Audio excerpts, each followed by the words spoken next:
Untamed is going to be untamed. It's going to be a little crazy. I want to talk to my people. I want to talk to my brothers and sisters. We can have grace and humility in how we interact with other people. Oh, hot dog, look at you. And nobody talked about what's really happening. And let's have conversations about what truth is.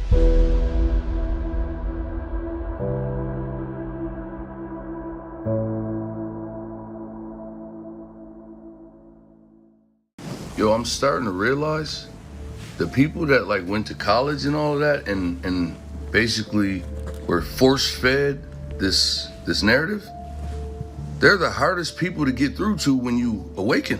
It's like whatever they were taught, it makes them stuck in a low vibration. So when you're in a higher vibration speaking to them, they're like, you're crazy. And it's like nothing you say, no matter how many supporting details, no matter how many footnotes, no matter how many motherfucking screenshots, and they don't care. You will not shatter their reality. They are stuck in the matrix. And that's what I'm realizing.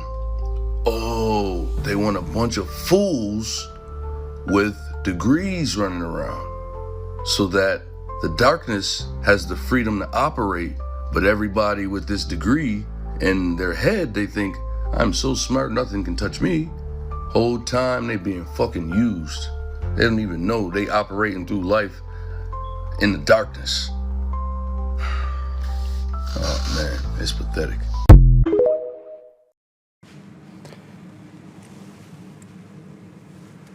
So I'm so glad you guys are here today. I am here to change the way you see things, and so I wanted to put this up because, you know, this is the new look. And I was gonna sit here and I'm not gonna waste any time. I want to bring David in. Ooh, that sounds terrible. This is my favorite show because I get to be with my brother David. But before he comes in, actually, we'll go ahead and bring him in. I got to make myself a tinfoil hat. David, welcome to the show. Hey, Joe. Good look. It's an improvement.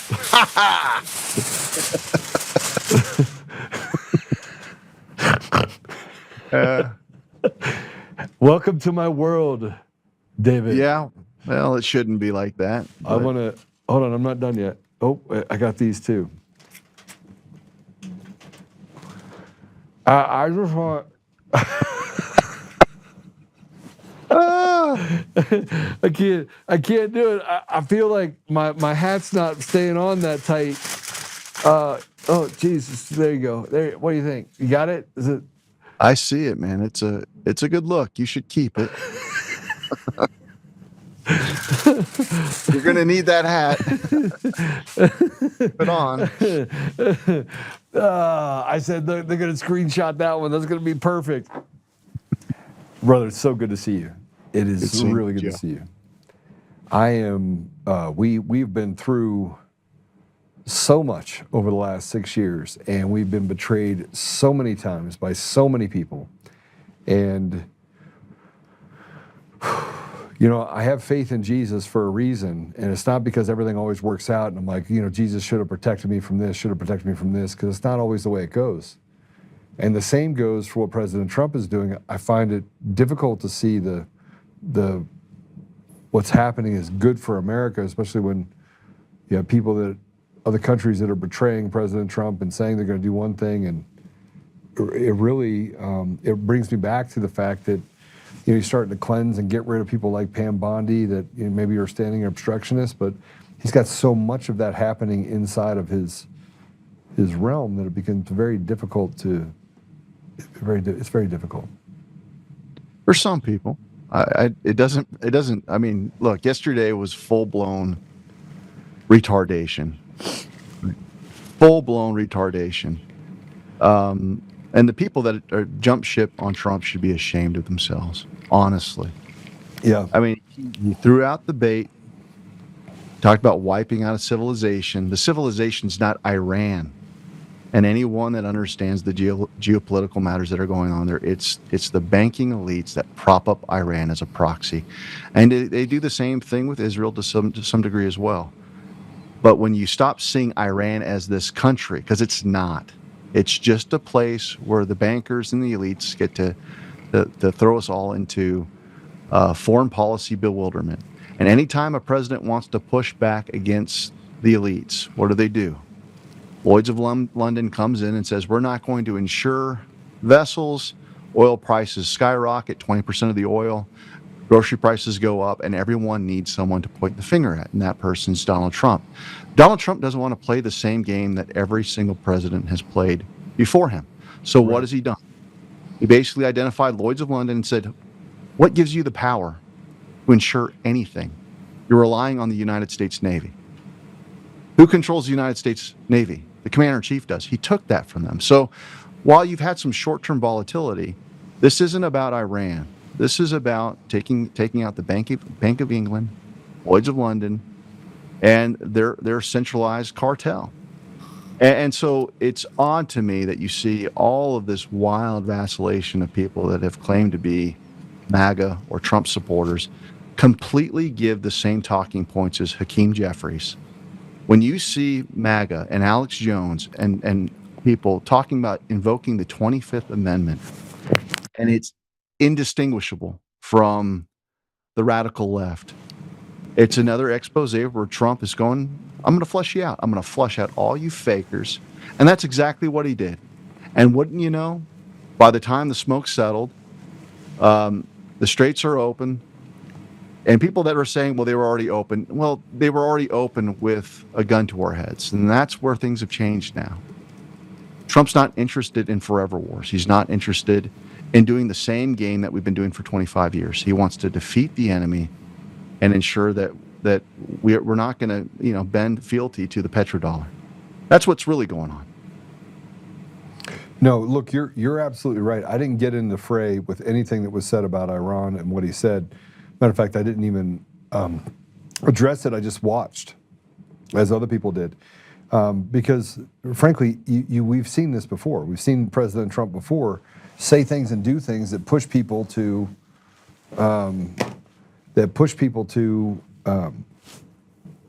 expose themselves. Yeah, clearly. And well, so check this out, Joe. Let's throw this out there really quick. Mm-hmm. You've got 16, 17 years worth of tweets for Trump. Yeah. And almost every time he sends out a tweet, for the most part, people's heads blow up. But you revisit those tweets now through hindsight. Where has he gotten it wrong? I mean, give him 6 months to a year on any tweet that you go on, and everyone that he has issued a mean tweet towards, you revisit it with the information that comes to light that he obviously already had. Some people would say that those tweets weren't mean enough. He got the COVID vaccine wrong. He got COVID wrong. But I mean, Depends it's on how okay. You can't bat 100, right? I mean, it's not. I take nothing away from him, but he hasn't batted 100. I mean, the COVID vaccine and the ventilators and everything else. I mean, they caused real harm. But I don't think that was his decision. I just think that he was given information, and he can't be a doctor too, huh?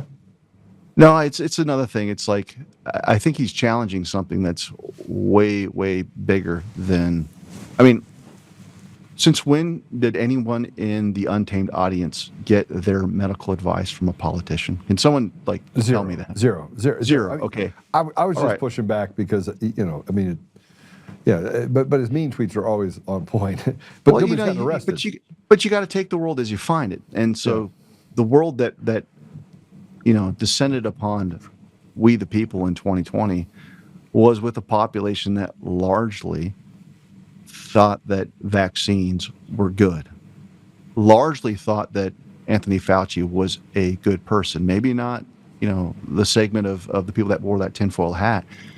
And so I think Trump's dealing with the people, he was dealing with the mainstream media saying, okay, we're going to gaslight you to death. We're going to have the case counts going up on TV.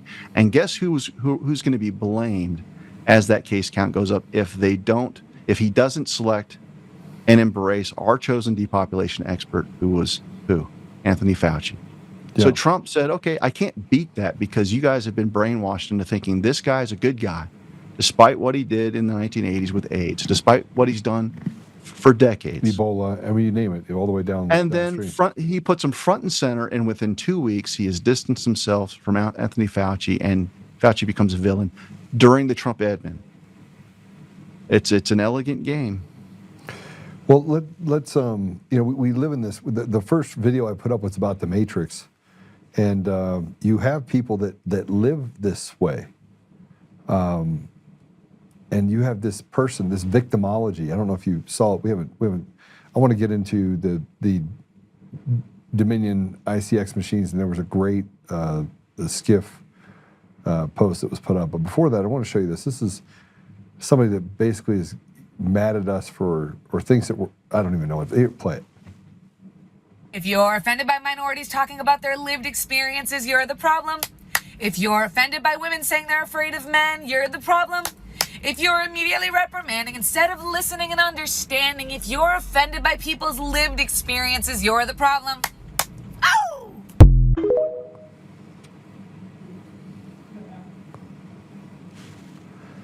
If you're retarded, clap your hands.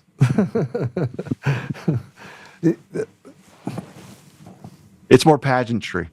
Like, look, I get what she's saying, but we're entering the age where people master their sound bites, and what's lacking is real discernment. You know, I've been following this guy on X, Dr. Taylor Marshall, big voice for Catholics, and I appreciate a lot of what he does to defend the Catholic faith.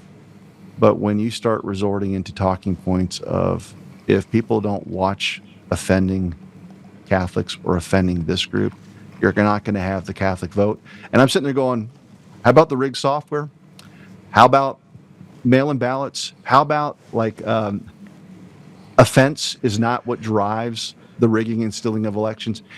And that is another form of pageantry. It's we've got all of these people that are clamming around and talking about surface level issues as if they have any basis in reality.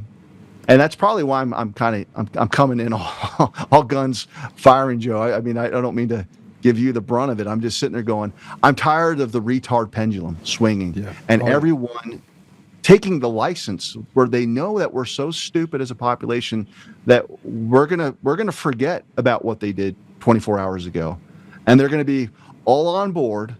And I'm just tired of it. It's like we're surrounded by absolute morons who are blowing around like the wind.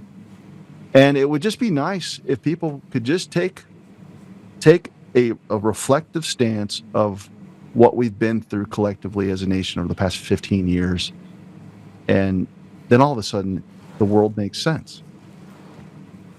No, I've been watching you on fire for the last couple of days, and I've been doing this Colorado chair race and trying to support other candidates and listening to people. So I've, and I'm trying to plan this 90-day plan for a Colorado GOP that is largely non-existent, doesn't exist. We don't even have an office anymore for the Colorado GOP, and we're almost $300,000 or $400,000 in the hole. We have no money. The RNC is all but written off the Colorado GOP, and I have to go in and fix it in 90 days, basically 6 months, right? Mm-hmm. And but I've been watching you because I've watched all your stuff, and there was a video that was put out by, and you can put us next to this, by the way. There's a video that's put out about the Dominion ICX. Now look, we've seen this before. They're able to scan, tabulate, and mark ballots after the time when the voter handles the ballot last.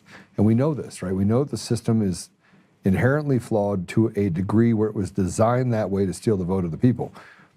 David, what you're talking about right now, all these things, the only, and my attorney and I were talking about this morning because I had a Coomer deal. I had a Coomer hearing where they're trying to do a protection order because they don't like mean tweets. But if you admit that the election systems are stolen, you admit that every judicial appointment has to go out the window, every law that's passed has to be rescinded, every executive order and every other thing that has been done to affect the American people, including tax hikes and everything else, all that has to go away. So the constitutional crisis for them is, how do we admit that we've been stealing elections for decades and still keep the wheels on the bus, right? And my attorney looked at me, who's a really good guy, and said, now you get it. Like this is why there's this trepidation on both sides because that means that none of them were elected, right? Yeah, I mean, I think there's a spectrum, right? Like I think if you reduce it to that, it makes sense. It holds up. The spectrum that I would look at is that you take an oath, and whether or not you had faulty actions that were part of the election system, that you can violate that oath through omission or commission, through actual acts or through negligence on not giving heed to the worries of the American people. And so I would carve out a niche for those that have tried their best to get to the bottom of it. But here's the thing. When you add them all up, I don't know if I could count them on two hands. So it's kind of a distinction without a, I don't know what the term is, but you're still at the same place because our political class is so left wanting when it comes to actionable items, right? Yeah, it's depressing. All right, so I want to play this video. This is the Dominion ICX machines. This is from the Skiff. I think this video goes back about 6 years. It's been out there a long time. We've talked about it a bit. It's about 4 minutes long. Let's play it. A tabulator should never, ever be able to vote a ballot, okay? And these tabulators that you're using today can, okay? That's a problem, and here's why. The voting machine is called the Image Cast Evolution, or ICE machine. It's made by Dominion. The Dominion Voting Image Cast Evolution, or ICE, is an all-in-one accessible paper-based voting system. This Image Cast Evolution voting machine has the physical ability to mark votes onto the ballot after the last time the voter sees the ballot. As a bad guy, I love it because all I got to do is change the logic slightly, and I put in a voted ballot, and I see that the machine sees that I didn't vote on some down ballot race. So it votes for me. It reverses the ballot. And what do we do when it reverses? We just feed it back in. Now, what I need to tell you, because of my travels, we saw something very unusual occurring across the country that is out of spec. In Georgia, the reversal rate on the tabulators was between 15 and 20%. And I said, what did you do? Well, we just feed it a second time and then it takes it. Sometimes we have to feed it a third time and it takes it. But it always takes it. So you got to stop and say, well, what's going on here?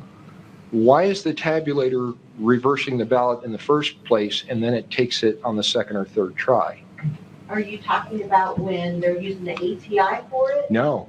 So are you talking about if it's undervoted? A normal ballot, no indication, no undervote, no problem. It reverses the ballot. And that's a disaster if we lose the ability to trust that the paper trail really represents what the voter intended. Andrew Appel is a professor of computer science at Princeton University. My research is in software verification and election machinery. Image cast evolution, where it's used in the United States. New Mexico in 2013, Ohio and Tennessee in 2013, California, Florida, Minnesota, Virginia, and Wisconsin in 2016. The machine is a combination ballot marking device and optical scanner. According to information on the company's website, the voting machine is the only optical scan tabulator using a single ballot paper path. That means it's a printer and a scanner in one. If the machine is hacked, then they can install software that marks votes on the ballot after the voter last saw it. And if the piece of paper can be marked by the computer after the last time the voter saw it, then the whole paper trail is compromised. Security experts do not believe that the ICE machine is the only voting machine being sold with the ability to add votes to paper ballots. Appel and other computer scientists believe that two versions of the Express Vote, a ballot marking device by another company, ES&S, have the same capability. That machine has already been purchased by half a dozen states, sometimes, like in Philadelphia, over strong community opposition against expert advice. These barcodes go against the recommendation of the Blue Ribbon Commission on Pennsylvania's election security. And with indications that there were conflicts of interest in the procurement process. There were many issues in this process that are troubling. 6 swing states have now purchased voting machines that security experts say have this problem. Serious fraud and potential abuse is going on pretty much in plain sight. Nobody wanted to talk to the whistleblower eyewitnesses either, remember? Now, regardless of what happened, this is exactly what I have been telling you. This is why election integrity measures are critical, and they need to happen, and they need to happen now. An election audit in Maricopa County in Arizona is happening. It's also turning up, well, pretty shocking results. According to the Arizona Senate President, Karen Fann, quote, companies hired by the legislature to review the election results came up with a different number of ballots than Maricopa County officials. Huh?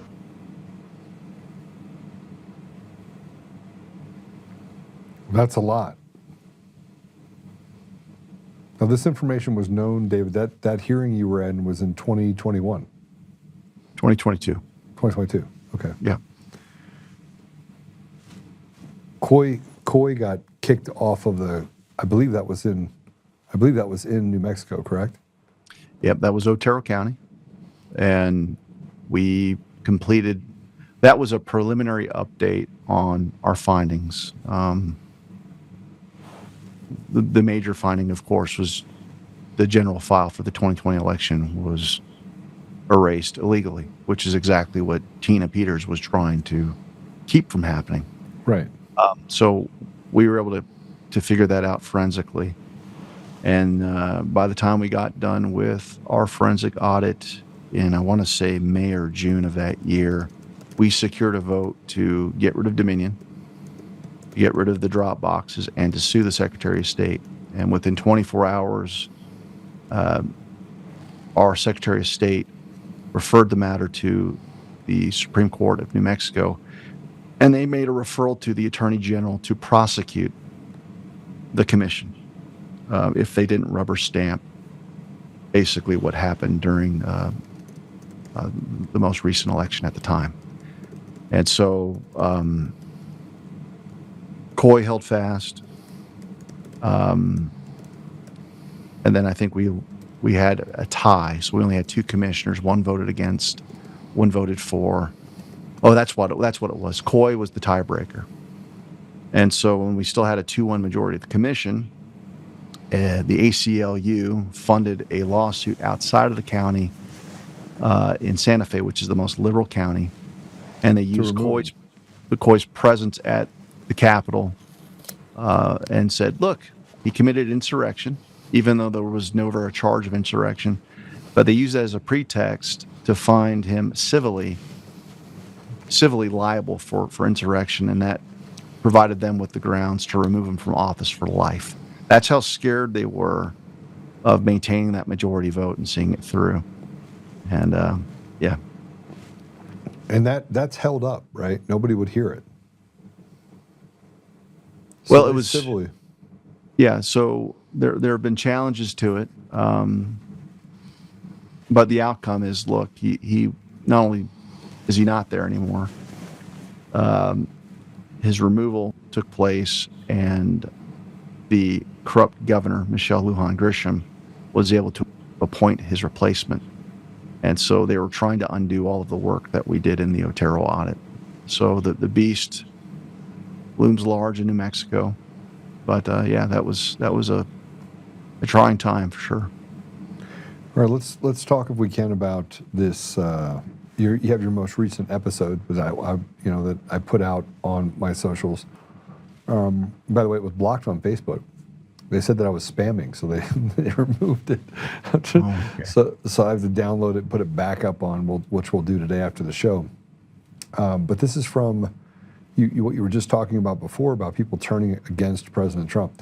Now, I will tell you, I talked to, because of what the race in Colorado, I have an enormous amount of time to talk to Democrats, Republicans, and independents.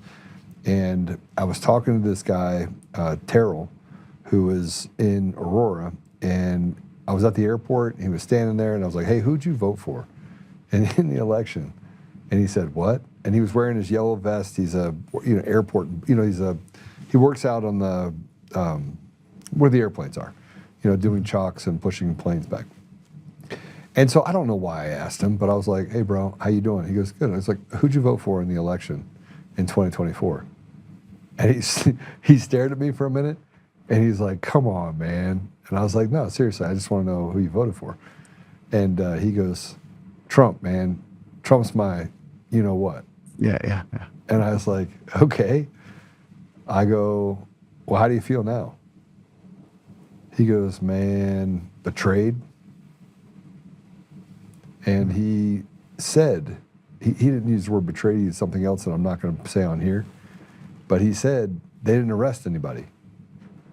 Like they've been, he said, "I've been a slave for my entire life," right? He goes, "But I'm not the only one." He said it, David. He didn't know anything about me. I sat there, I gave him my number.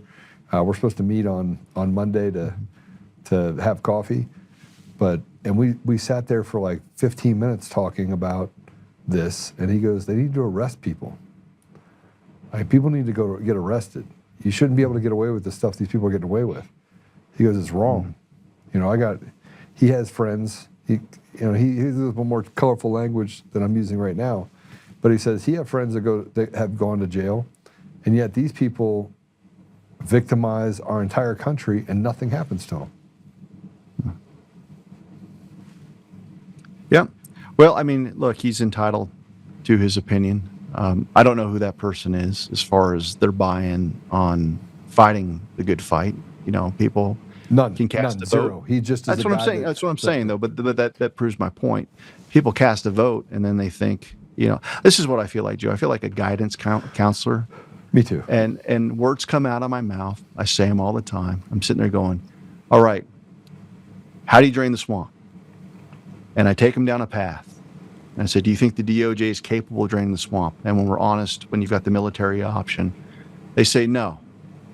And then they get pissed off over Pam Bondi, who's not in the military, excelling elsewhere.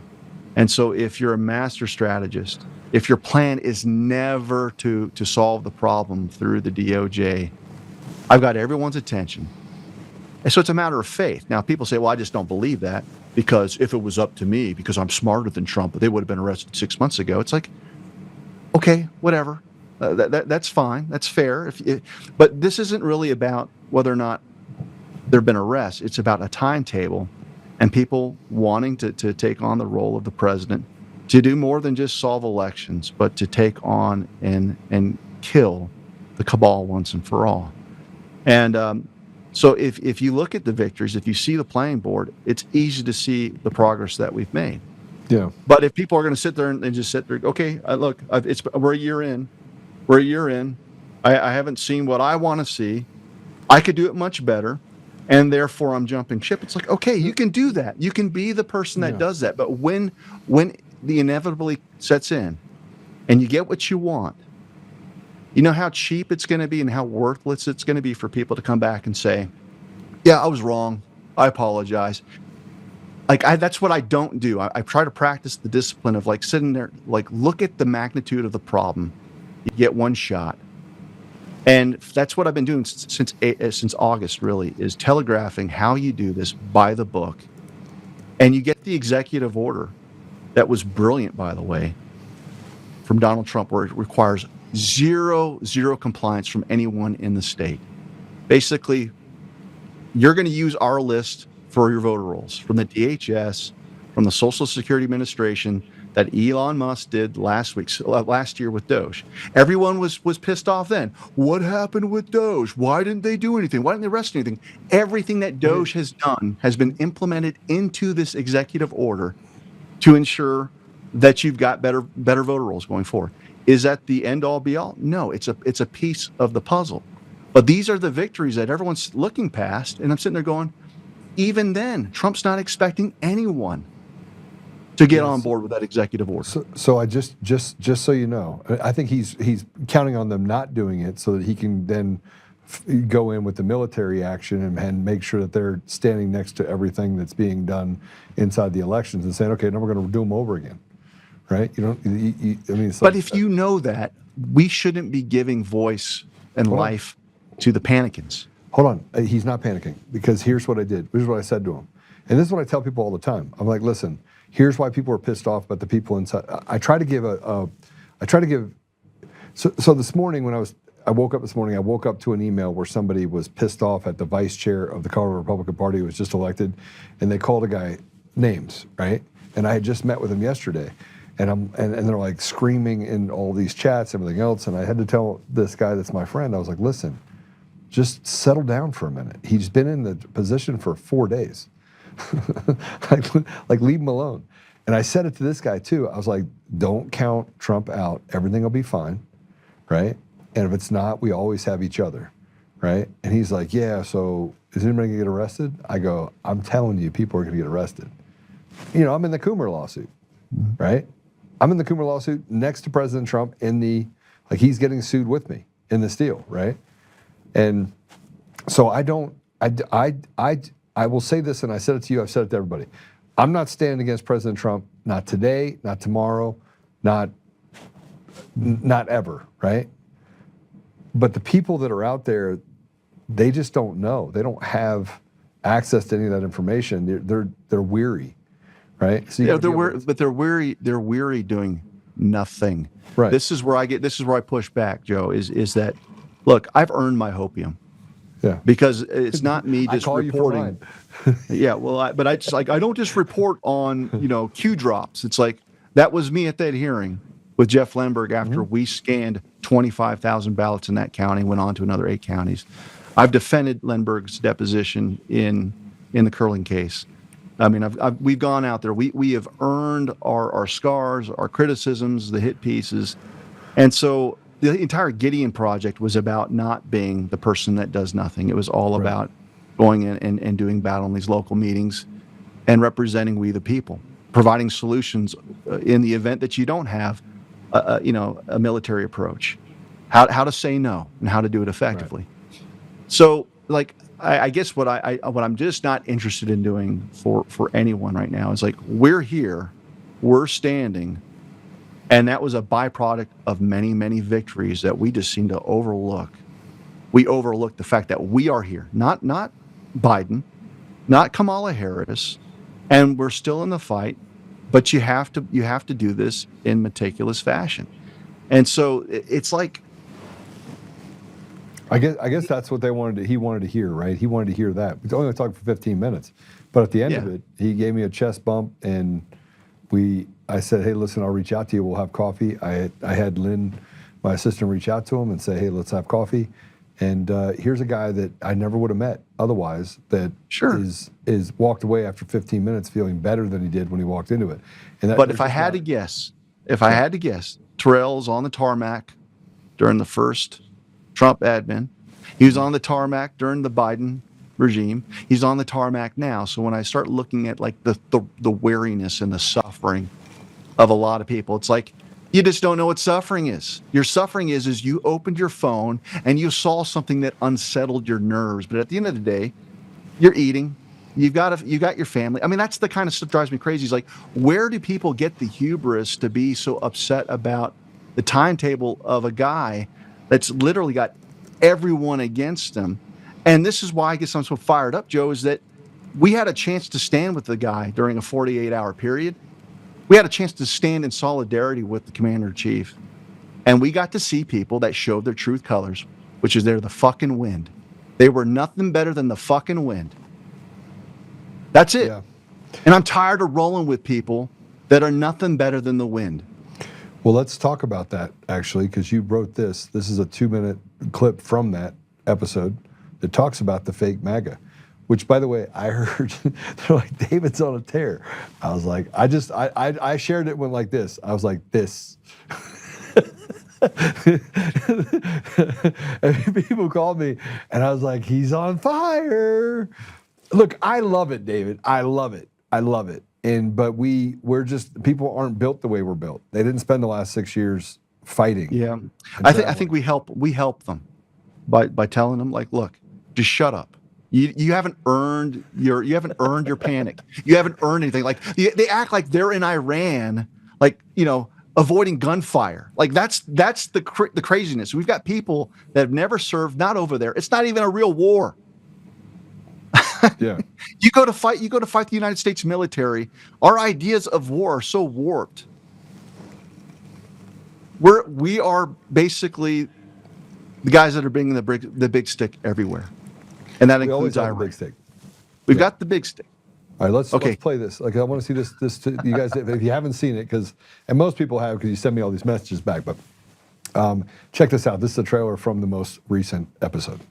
Alex Jones, once a loud voice for the cause, now broke down in tears on his broadcast and urged his listeners to cut bait on Trump. When your ankles swell up 3 times the size they were before, that means heart failure. And he does look sick.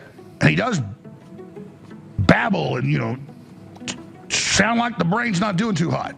And so we just cut bait on Trump and we just mobilize against the Democrats. We need to be sad about Trump. This is not funny. This is not good. But he's gone. And that's it.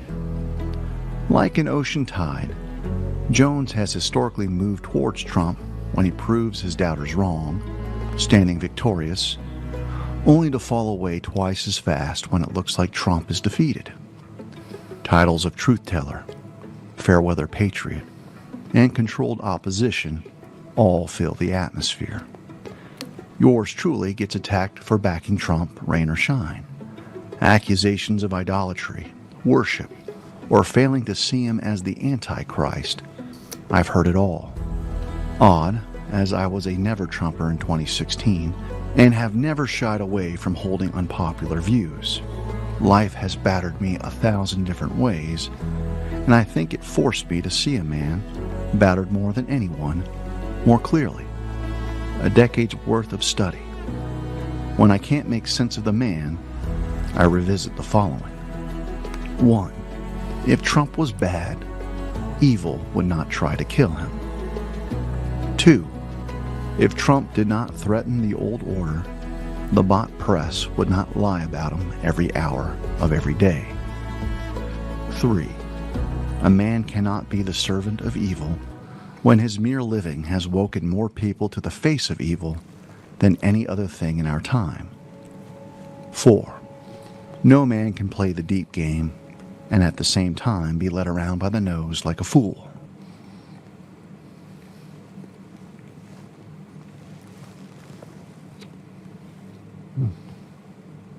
I stand by it. Every one of those I guess items there.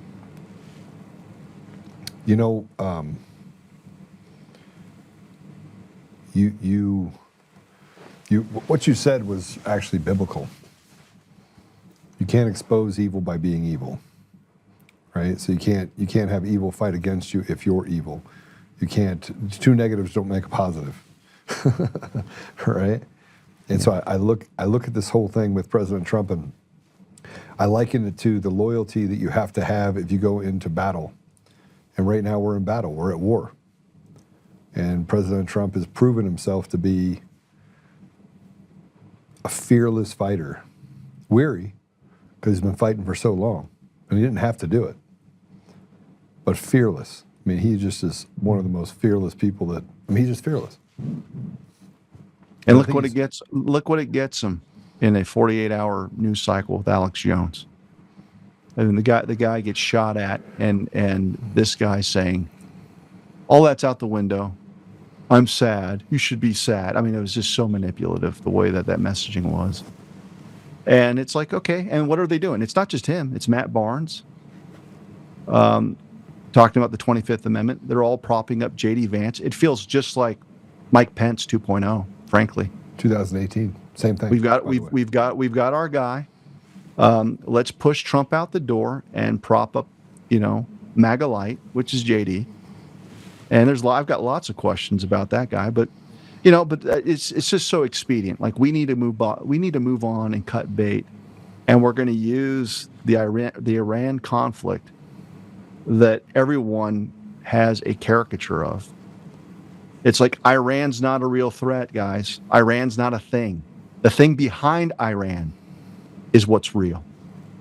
And no one talks about the thing that's behind Iran. Who is funding Khomeini? Who are the funders? Who benefits from the forever conflict between Israel and Iran? Why is it so remarkable that Trump got buy-in from all of these different Saudi countries? It's unheard of, the fact that he's got a coalition of people in the region that are willing to play ball with him. No other leader can get you there. So, well, they were pretty upset over the. I mean, this is something. I mean, I got blasted for saying this, but and by the way, what you're saying about the Republican Party turning against President Trump is happening right now inside the Republican Party in Colorado. People are like, oh, you know, he's one of those guys, and they turn against everything. The elections aren't stolen. They were like, oh, I'm for Trump. The elections were stolen. Now they're like, oh, no, the elections weren't stolen, right? Mm-hmm. So you have people that are literally going full retard. I mean, I don't know what else to call it. And yeah, they only respect power. These were the same terrible people that when it was questionable about Trump securing the nomination, we're all in for DeSantis and everyone else. He wins. Again, short-term memory loss. I love this guy. I'm with him because he's wielding power. And then as soon as there was some engineered popular opinion that someone could seize on, which was his messaging in the Truth Post, which was completely by design. It was completely by design. Yeah. And he knew exactly who was going to fumble all over themselves. He knew who was going to run with CNN's false reporting on the 10 items that they came to agreement with, which was completely false. And within minutes, it's like debunked. And here we are. We're on the precipice of something that, frankly, the fact that he's not even given the requisite praise for what's being accomplished in Iran right now. It's amazing that we have the opportunity for peace, and it doesn't make him a shill for Israel. It just puts Israel's on a short leash themselves. Yeah, so this putting Israel on a leash, there's some massive fights happening or protests happening in Israel right now, but we don't hear anything about them, right? They're actually protesting what's happening in Lebanon, nothing to do with Iran, everything to do with what they're doing in South Lebanon. So there's a break too in what's happening between leadership in Israel and the people of Israel, holistically, because these are really powerful protests that are happening. Now, again, everyone is saying that they have to do something about Iran, and you talk about this coalition of other countries. I agree with you. Now, but how do we get to a resolution when the very ethos, the underbelly of Iran, and maybe this is a philosophical question on what comes out of this fire? What comes out of what's happening in Iran? Khomeini's dead, right? The entire guard is all but destroyed. You have a couple of key leaders that basically are the equivalents of town council members in the state that are left, and they're just trying to figure it out. But what comes out of this when you have so much Stockholm syndrome happening in a country of 70 million people? Well, I imagine that the Iranian people are much more educated accurately about what's going on than people that are commenting on social media in America. Yeah. And so that's the first thing. I have friends there. But when we talk about Iran's military, well, what fund? Like, I keep getting back to the same question. What funded Iran's military? Well, you can thank Obama in part, right? Who was behind Obama? Muslim Brotherhood. So you've got all of these PSYOP intelligence agency groups that are largely bankrolled by central bankers who profit off of war. So we're either going to take the collateral or we're going to charge interest on whatever we're charging for the war machine to ensure that the elites are happy. And so it's like this jewel crown of chaos is what I would refer to it. Everything that's been happening in the Middle East ever since the CIA got involved in Iran, however long ago. We're talking about installation of the Shah, and they've never looked back. We've had this same set of talking points of a nuclear Iran, And anytime anyone wants to push back with American sovereignty, putting America first and not being intertwined into the NATO strategy or into the United Nations, then we've got some false flag that emerges that's funded by the intelligence agency groups going straight to the terrorists in Iran. And then the president, whoever it is, has a giant mea culpa. Okay, we're tapping out. My poll numbers are tanking. And Trump's the first president in the last 50 years that's like, poll numbers be damned. I see the game. I'm going to play the long game, and I'm going to destabilize the region and take away the chokehold that the central bankers have in the area. That's what we're talking about. And if people want to have an intelligent conversation about Iran, they need to stop thinking about Iran, Israel, and think about the bankers behind both sides. And then it becomes much clearer. I would really recommend that this audience put Promethean Action on their watch list. These two old ladies that, I shouldn't say that they're old, but they've been doing it a long time. Yeah. Another guy is Brigadier General Blaine Holt, has one of the sharpest minds and insights on what's truly going on in Iran. And I mean, look, you wouldn't know it from reading social media that Trump is having any successes, but he is dominating the region through misdirection, through his posts, through his negotiating. And we've come super far in a year and a half in the region. It's going to be all for naught if he can't see it through. I agree with that, but he's going to see it through. Is this, I mean, let me just ask the question, because, you know, you and I have had conversations about people that he has in the administration, namely Pam Bondi, and I know we agree fully on what President Trump is doing. And, you know, I don't know if we agree on Susie Wiles. I actually like Susie Wiles. Everyone's like, oh, she's terrible, she's a demon. I'm like, I don't think she is. So what do we make of the Pam Bondi deal? What do we make of these shifts that are happening, and the fact that the FBI, you know, went after Brian Cole? You know, you have Kardashian Patel and Dan Bongino, and you got all these people that frankly, they look inept. They look inept. And some do, yeah. I think there's two categories, Joe. I think there's the category of, we've got a lot of people that probably aren't great individuals, and they've been strategically placed there because they were never the solution. Yeah. And they draw our fire, and they're probably playing the deep game to undermine Trump where they are, but Trump's ahead of them. But, you know, if you were to tell me a year ago or a year and a half ago that Bondi's the solution through a RICO racketeering prosecution, tell you you're insane. You can't prosecute the amount of numbers that you need through RICO racketeering. I've actually done a racketeering case. Took 7 years. It would take too long. Indictment to verdict. So, like, okay, you're not, and then that was against people that looked the part with tattoos and everything else. We're not talking about John Brennan, James Comey, Hillary Clinton, Barack Obama. So they weren't the solution. So I would say that the cabinet members that have shown competence thus far, Tulsi, I mean, she's talking about machines. She's talking about ODNI. They've seized voting machines in Puerto Rico. She was on site in Fulton County. Scott Bessent, wildly competent on tracking all of the terrorist activity from Antifa, from the cartels. You have to build it out before you conquer. They built it out before they extracted Maduro. I mean, even the stuff that people miss over the renaming of Department of War, the Panama Canal, the Gulf of Mexico now being the Gulf of America. It's now the American Canal. What did they have to do? They had to bring ships through those canals.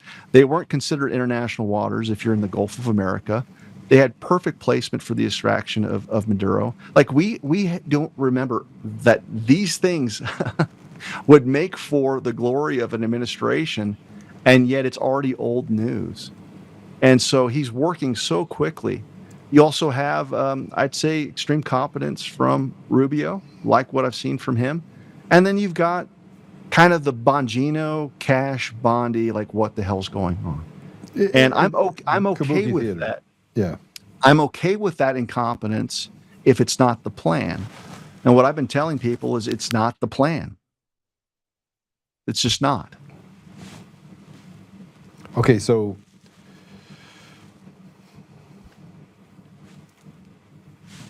You play poker. You play Yeah. poker. All right. Yeah. And part of it's maintaining the bluff and not letting people see what you have. Trump's chief power, the strongest power he has, is not the DOJ or the FBI. So what is it that we're scrambling around still in the dark about what he's doing with the one thing that he has that no one else has, the United States military? Yeah, and it's mobilizing in ways that we didn't see happening, and so we know that this is the case, but we look at the distractors and the people that are in positions that are purposely kind of putting roadblocks in front of it, including people. I mean, you said Pence 2.0. I'm not so sure that I don't think that J.D. Vance is behind all this stuff, but I look at it and go, okay, so how much can we trust J.D. Vance, and should there have been a second choice? And after reading his book and spending time reading some of the papers that he's written, I have a hard time believing he's a bad guy, but I also don't think we have a deep bench. We don't have anybody that has as much courage as President Trump. And if that information's in President Trump's head, what's 2.0 look like? What's the end of the next 2 years look like? And we're going into this the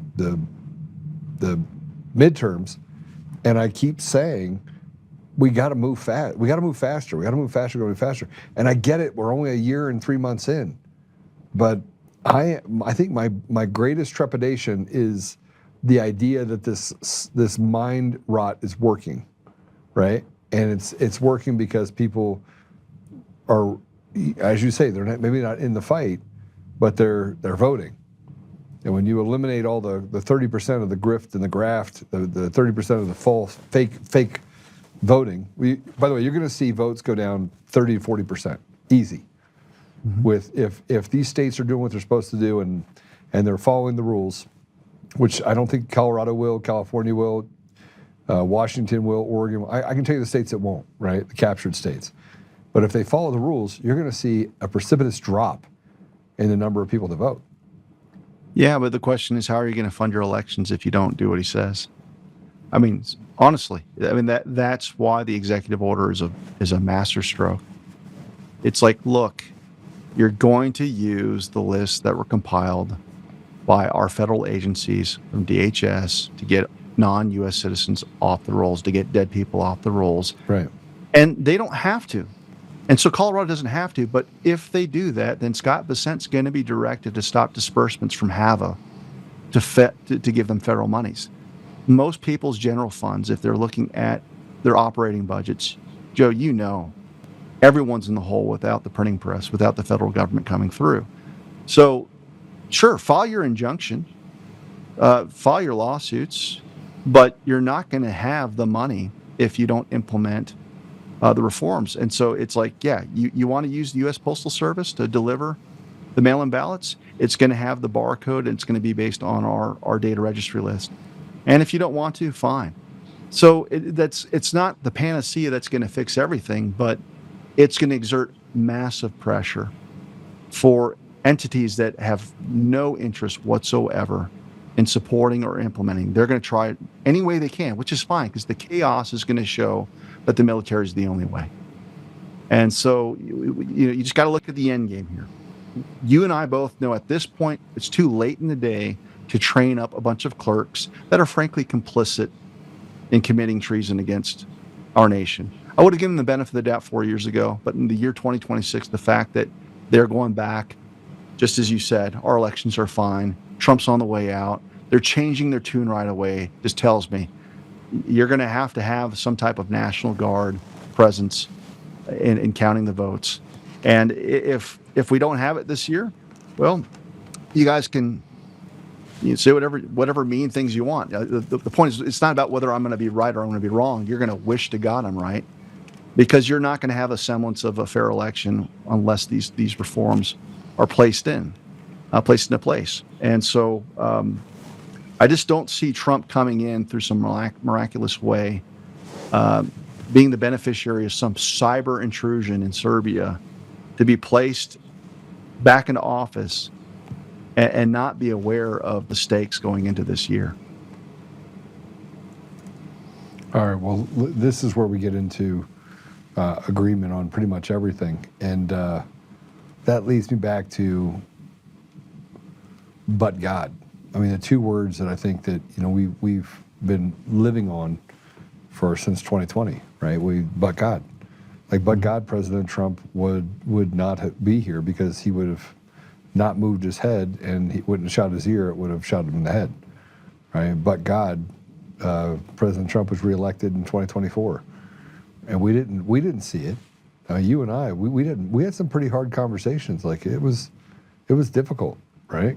Going into that election, a lot of stress, and then but God, and so now it's really hard for us to question the times that God gets involved. We have to stay committed to a strategy, and the strategy is to support President Trump through the entire thing. We keep thinking that he's changed who he is, and frankly, he's just maneuvering through the chaos. I call it 5D chess, call it whatever you want, but he's maneuvering through it. But I think he can see all the bad people too. I really do. Yeah, I agree. And that's really, I think, the salient point. This isn't about putting your faith in Trump. It's placing your faith in the clear divine appointment and anointing that God's given him. And the reason why, I'm confident in not ever betting against Trump is because he's the tool of God. He is absolutely his instrument. And as long as he continues to be God's instrument, you're not fighting against Trump. You're fighting against the creator of heaven and earth. And so, I think we're due some victories, but, I'm just reminded, just don't be the person that takes the black pill the day before victory. Don't be that person. Find it within you to honor not, the man in a 48-hour window. He has given you a decade worth of tape. And it's really easy to make sense of Trump if you look at that decade. Yeah, he does nothing but win. I mean, if you were scripting a movie, this would be the way you'd want it to end. President Trump on top. Yeah, your indictments, how did that work out? How did your mugshot work out? I mean, how did the Stormy Daniels case work out? None of this stuff. Either everything's on appeal, it's crumbling in the appellate courts, it's crumbling before the Supreme Court. The convicted felon is the president. Nothing has worked that's been generated by the enemy. And it gets back to what you just said with, when people were accusing Jesus of casting out demons because he was demon possessed, that's where the scriptures were on the rebuke. Kingdom that cannibalizes itself is no kingdom. And so people need to figure out where they stand. It's easy when you look at just the world's reaction to Trump. And I think you can be confused by Trump all you want. But take a moment and say, okay, is the legacy media praising Trump ever? No. Usually not. Who's pissed off? All the people we hate. And if you stick to those two core principles, you're going to be okay. You won't get lost in the storm. Well, we're Team Trump for a lot of reasons. But, I do put stuff out there to get people to understand or to plead with President Trump to do things, because you have to have an escape valve. I know you'd say tell him to shut up. I don't normally tell him to shut up anymore, but sometimes I do, actually. But I want to talk about something else. If it was another time, Joe, I probably would be more patient, but we're really fresh off on what I think is just a stunning array of stupidity from conservative folks that really thought this was the moment to jump ship, and now they're looking like complete idiots. And why maybe would you ever do that to them? Why would you never stand on the side of the devil ever? So where are you going to stand? If you're not standing with President Trump, you're standing on the side of the devil. It's not even hard to see. Yeah. So I'm an intensely loyal person. Just that's my personality. And sometimes I've stuck around the wrong people too long. So it's not like I always get it right. But when it comes to Trump, and I see people that have leveraged his influence and grown their influence on social media when it was fun and easy to do so, to cut bait so quickly. And the list was long, Joe. It wasn't like just Alex Jones. The list was really long for people that are like, yep, time to turn the page. So it happened with the same. It was the same Mockingbird media. Yeah. It happened with the same vernacular, no matter where you look. Mm-hmm. Yeah. I didn't, so and this is why I stayed away from it, because I didn't want to get in the fray, because I would have spent all day just bashing people. And then you saw Benny Johnson actually came out and said that what Israel's doing against President Trump to undermine him is crap. And I was like, oh, Benny Johnson is actually going after Israel? What is happening here? Mm-hmm. Yeah. A little strange. All right. Can I keep you for 4 more posts so I can show you some stuff? Yes, let's roll through them. Let's roll through them quick, because I got another event I've got to get to. The LGMPQO, whatever you want to call it, has now rebranded itself. Did you see this? So now we can have a little fun. This is the Canadian MP, Leah Gazan, that had this to say. It's just a 30-second clip. Play it. When the budget was released, I was shocked to find out that Prime Minister Carney is cutting $7 billion between Indigenous Services Canada and Crown Indigenous Relations. They provided $0 to deal with the ongoing genocide of MMIW G2S LGBTQIA+. This is abhorrent. This is callous. This is callous because the very Liberal government that has stripped organizations of life-sustaining funding.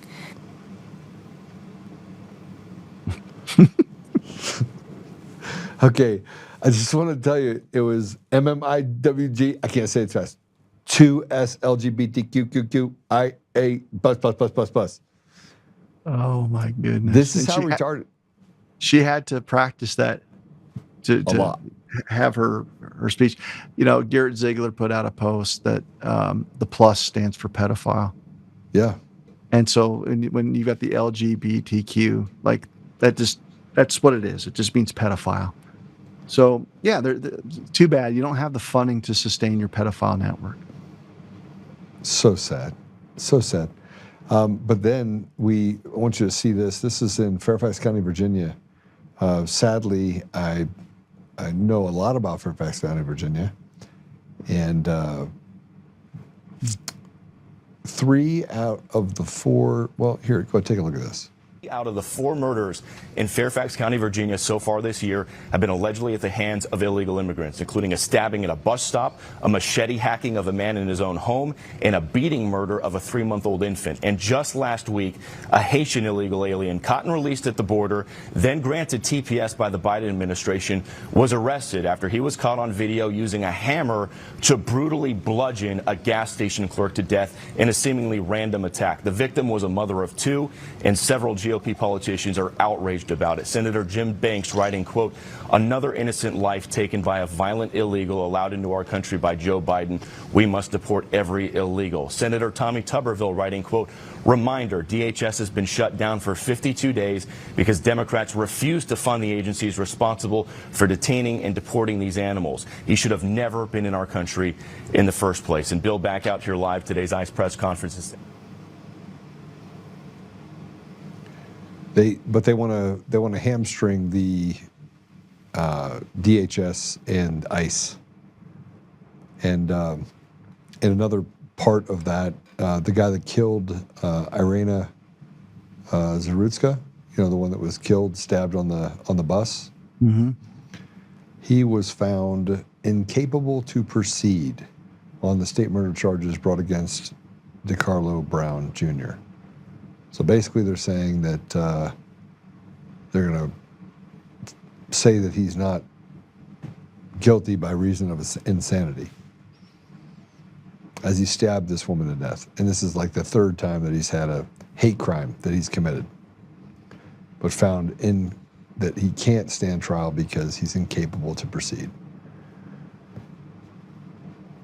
It blows my mind. DeCarlos Dewan Brown, here's another one in custody on a federal indictment in North Carolina. Oh, this is him. Okay. Can you put that up? Oh, they federally charged him. Okay. So they then turned around and federal. Okay. I kept saying to myself, I thought that, okay, put this up. So they actually are charging him on the federal level. David, do you think that they can give him the death penalty on the federal level if they settle at the state level that he's not competent to stand trial? Well, look, it's you've got a finding. Usually, what happens, you'll bring in an expert, a psychologist of some kind, and they'll provide testimony on whether someone's got the capacity to testify. And if you don't have the capacity, it doesn't mean that you're released. Typically, what it means is you're going to go to a padded cell, and then you're going to be in limbo forever. How long? So when I was a state prosecutor, we did have some legitimately crazy people that spent the rest of their lives in a mental health institution. But I could see a good defense attorney in the federal jurisdiction using the findings from the finding of incapacity and trying to leverage it in the federal cases. So it becomes tougher to prove because you already have a finding, and courts don't typically like to buck the findings in other cases. But they could rule otherwise. I mean, that's a possibility. So much that we see, but it's good that we're getting to the bottom of it at least, and it's good that the feds are paying attention. There's a case, Lee Keltner, who was shot by a 9 News security guard in Colorado. I just sent up a package to the DOJ saying that the city and county of Denver said they couldn't charge him with murder. He shot an unarmed man, so I'm hoping that they actually do the same thing in the Denver case. The state wouldn't prosecute, but I'm hoping the feds do. Killed a hat maker. 2020, October 3rd. Bro, it was great to have you on the show. Thank you very much. Always good to see you. Yeah, love you. Keep your head up. I know you're drawing a ton of flack, doing God's work. I'm watching it very closely. Yes, it's just a lot, and with all the. But it's okay. It's okay. It's less flack, and actually the people that were running away from me back in 2020 are coming back. So it's kind of a weird set of circumstances. So now I'm just going to get to where I use my skills to help others and maybe hopefully fix what's happening in the GOP in Colorado and make a model for other states. We'll see. We'll see how it goes. Amen. Well, I'm taking off. I got to go brand some cattle. So I'm hitting the road for a 6-hour drive and. All right. Be up early in the morning. God bless you all. Take care. God bless you. Take care. All right. We're going to cut early today. And you say, why? Well, I got a lot of stuff to do because of the Colorado GOP. So I'd love to stay and do this longer. We'll probably pick a day where I do it longer. But I didn't get a chance to tell David about all the great comments you guys had for David specifically. He can hang with us. No. He knew he did. I'm just reading some of the comments. All right. So listen, Google Podcasts, Apple Podcasts, Google Podcasts, Spotify, Pandora, iHeartRadio, TuneIn, and more. I can't say hi to who's watching the show. They watch us all the time. Make sure they give us a thumbs down at least once. So just if you guys can, give me a thumbs up on the different platforms. Yes, I already know that we're being...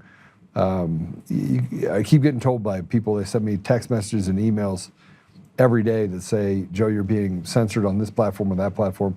There's nothing I can do except for continue to speak truth and operate in that truth. Here's what I want to leave with you, specific to what David's talking about. But God. People ask me all the time, they're like, Joe, well, this has happened, this has happened, this has happened. I said, but God. And look, am I discouraged at times? Yes. Have I shown that discouragement with you because evil seems to win? Yes. But we got to do those 4 things. And I was in Dallas for a hockey game, and it was pretty awesome. Right, we're in a suite in Dallas with a group on a business trip, and this woman in the elevator sees my sweatshirt. And can you pull up the sweatshirt, by the way, on the Honor Bound? So they had the sweatshirt in white. I wore the white sweatshirt, and it said, pray, stand, speak, act. And the elevator just stopped working and kept stopping at every level. And it wasn't supposed to. It was supposed to go straight to the Admiral level. If you've ever been to the Dallas thing for hockey. And she asked me about it, and so I sat there, and it was as if it just came to me. And I was like, well, let me just talk to you about what it means to pray and why you should pray. And so I walked through all the different Bible verses, and she's sitting there talking to me, and she's like, and my wife is there, and she's like, I need to live, this is words to live by. And I go, these are the only words you live by. So the burn on your cheek is nicely healed, praise the Lord. Yeah, thank you, Jeff, appreciate that. So I say this sweatshirt, this pray, stand, speak, act, this cross that's in my lobby when you walk in the office, it says pray, stand, speak, act, that Richard Terry actually built for me. It means something. It actually affects people's lives. People can read it, understand it. It's a conversation piece. So when you buy these sweatshirts, these pray, stand, speak, act sweatshirts, these hoodies, it's not just, or t-shirts, it's not just a shirt. It's not just a sweatshirt. It's a conversation starter, and it's an alignment where you can find people in the community that align with their belief and their feelings about the Lord. And this was just a black lady sitting on a chair, sitting inside the elevator. You know, have you ever been up and down to take you up the elevator? And it was pretty amazing. So I told her where to get one. So if she's listening and or she got one, we'll see here in the next couple of days. All right, let's pray it out. Father God, thank you for having David on. Thank you for the fight. Thank you for the neck-up checkup that he gave all of us. And thank you for the impatience that he showed.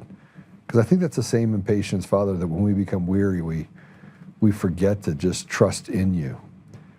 We forget to stay faithful to understanding the outcome. And even when the outcome is not what we think it is, Father, it's still our responsibility to make sure we maintain faith, and that everything is supposed to work out exactly the way it works out, while also recognizing that it's our responsibility to get in the gap and to continue to work the problem. Father, we are so grateful in 100 different ways for the blessings you've given in our lives, and for the fact that we live in this beautiful country, the United States of America.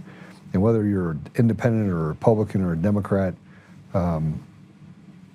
or a part of any other party other than some of these evil parties that are out there, we know that we fight every day. We have this resistance in our head from what we hear and see in the media versus what we experience in our lives. So, Father, I just ask you to give us the strength to stand and to speak truth. And, Father, I'm asking for a powerful blessing over President Trump right now. I'm asking you to protect him, to lift the burden off his shoulders, and to give discernment to the people that are in the communities that would say that President Trump is somehow not aware of his surroundings or the decisions he's making. Father, I would just ask you to give him the ability to see through all the attacks that he has and the betrayals, and get to a place of peace, but also a place of winning, that we can win going down this path in order to protect the interests of your people, regardless of whether that's here or around the world.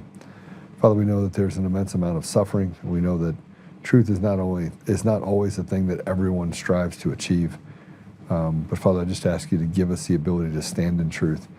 And I know that I get fired up, and I keep reminding myself of all the last 6 years and the pain that I've been through, and punching back at some of this evil. And so, Father, I just ask you to give me the ability, the tools to be able to be patient when I need to be patient, and to punch only when necessary to punch. Help me, Father, that I may serve others while making sure that I'm focused heavily on the one thing that matters, and that is restoration. So, Father, thank you again, and I ask these things humbly in Jesus' name. Amen. All right, so it's good to see all of you, and thank you. Thank you, thank you, thank you, thank you, thank you.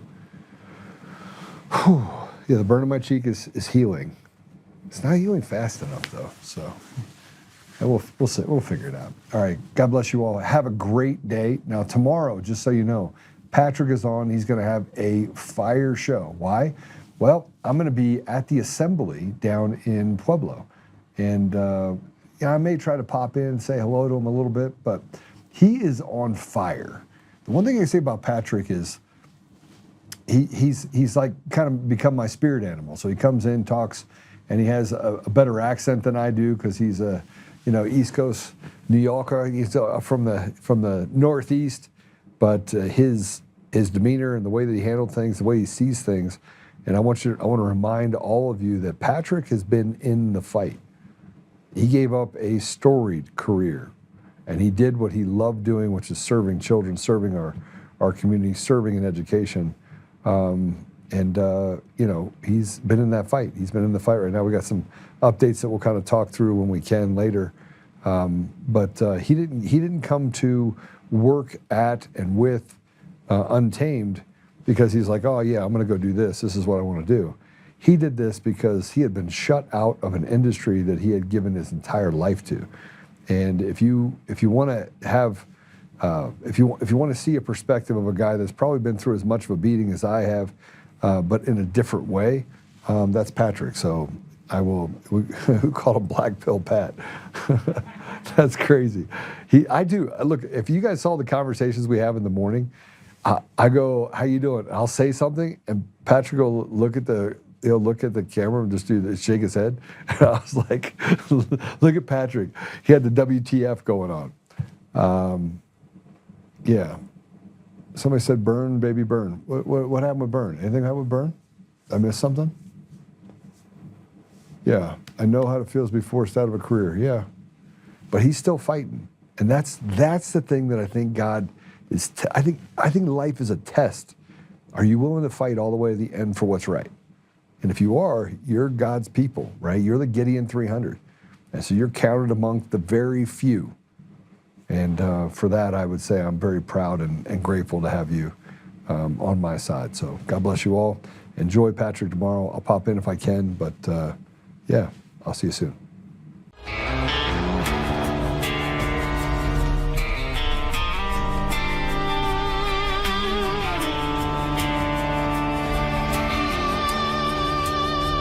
Rise up, Untamed, in the heart of the fight where the wild ones roam. Joe Oltmann's calling, bringing truth back home. From conservative daily to this untamed fire, we shatter the silence, lifting spirits higher. No chains can hold us, no lies can prevail. Authentic and fearless on this rugged trail.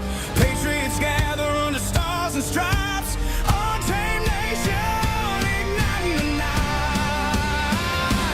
Untamed nation, let the truth roll out in this land of the free. Standing proud from sea to shining sea, we won't back down.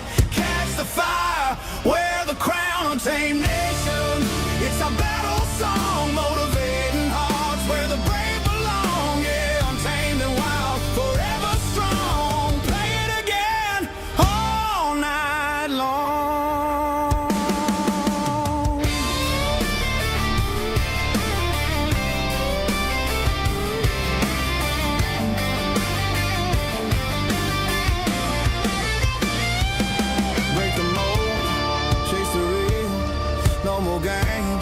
Time to heal.